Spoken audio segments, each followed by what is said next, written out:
Yes, thank you so much. I'm so excited for The Lion King, and I'm so excited to have you here. We are going to shift gears entirely.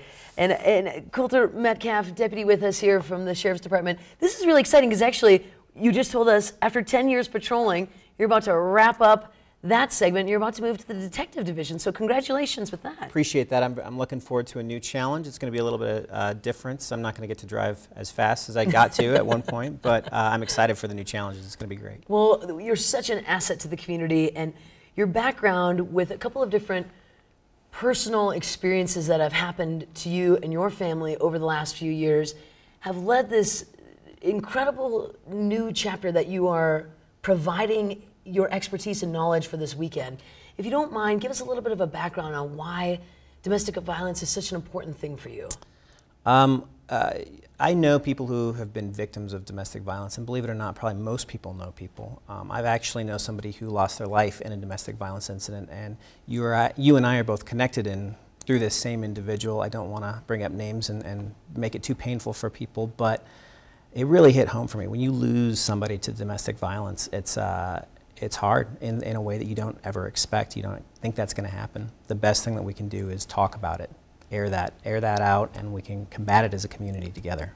It's so important because if we don't talk about it, it just keeps going, and the habitual problems just keep happening. So you're doing something about it. And as Cody Boyer's story just a few moments ago that we had on, and you were doing an interview with him, you're saying, here we are at River Rock. We want to make it open to the public. It's free. It's a discussion. Come on down whether you want to be a fly on the wall and listen, or you have something to share. So give us a little bit about what's happening at River Rock this weekend. This weekend is the beginning of a series of different community discussions that the Gallatin County Sheriff's Office is hosting. The first one, because it's so important to me, is going to be about domestic violence.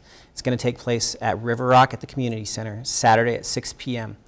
You're not going to believe this. They're giving people free food, a free meal. And I got to say thank you to Harrington's Pepsi, Belgrade Mackenzie River Pizza, as well as Cakes by Jen. Isn't it great to live in a community where they're willing to give us free food and host something like this? It's great. I love it. We're going to have a discussion about domestic violence, what the public can do to help law enforcement, what law enforcement does, and how we investigate domestic violence. Also, after that, it's going to be open, kind of a question and answer format. People can weigh in with their own opinions and experiences about domestic violence. We're all going to get together. We're going to learn something. We're going to grow together. It's going to be a phenomenal event. I love what you're doing, and I love that we're putting it out in the forefront. And even the story that Cody did the other day, you said the neighbor did the right thing by calling. Sometimes just your curiosity, you have to pick up the phone just to call. I am just so proud of that lady. The caller who called in, and the fact that she picked up the phone, she might have saved somebody's life. Yeah. It's unfortunate, and I still hear circumstances where people see an instance of domestic violence happening in front of them, and they say, well, I don't want to get involved, I don't want to make that call. And I understand it's a hassle and it's time out of your day. You could literally be saving somebody's life. It's so important. Deputy Colter Metcalf with us here in the studio. I'm so proud of you and your work that you're doing. Please keep it up. Keep it up. We have to take a quick break. We're back in just a moment. Stay with us.